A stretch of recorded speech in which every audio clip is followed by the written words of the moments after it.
how to board out your loft. In this video, I'm going to show you how I transform this into this.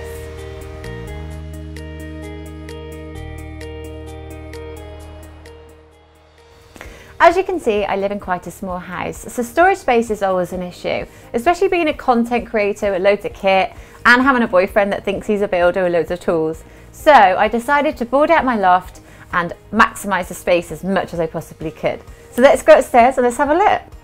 So this is the main area where we use the loft legs and the boards to create the surface area for us to put the shelves on. And then we use chipboard to put in between the trusses to create some extra shelving, which is actually a godsend. As you can see, I've got shelving at either end, and then I found some boxes which perfectly fitted the size of the shelves. So these actually come in a range of different sizes, but there's so many boxes on the BiGDUG website, you could pick any of them. But I also found some picking bins which also match the range.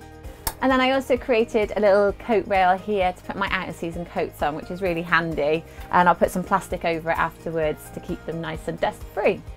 And finally, I labelled everything up so we know exactly where things are. And voila, this is now a really great, usable, efficient storage space. Firstly, you need to make sure you do your own research. All lofts are going to be slightly different, and you also need to make sure that you follow the government guidelines on what insulation you're using and also the thickness.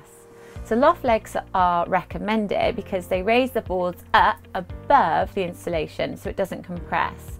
Because if you do compress it, apparently you can lose up to 50% of your insulation. So step one, prepping and planning. So before we even started, we obviously measured up the space, and then we drew a diagram in order to map out the size of boards that we needed. The loft legs also need to be evenly spaced. So make sure you do your research and you know how far apart each loft leg needs to be in order for it to be safe. There's also a recommended length of screws, so you need to make sure that you order some of those too.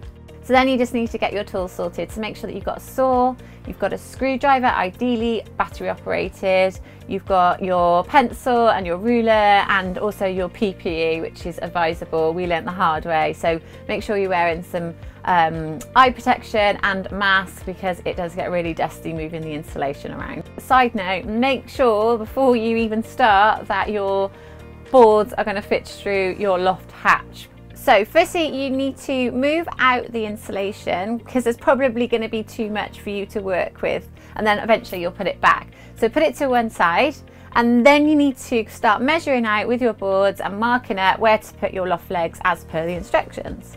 For better strength, stagger your boards in a pattern so that you don't get any weak points.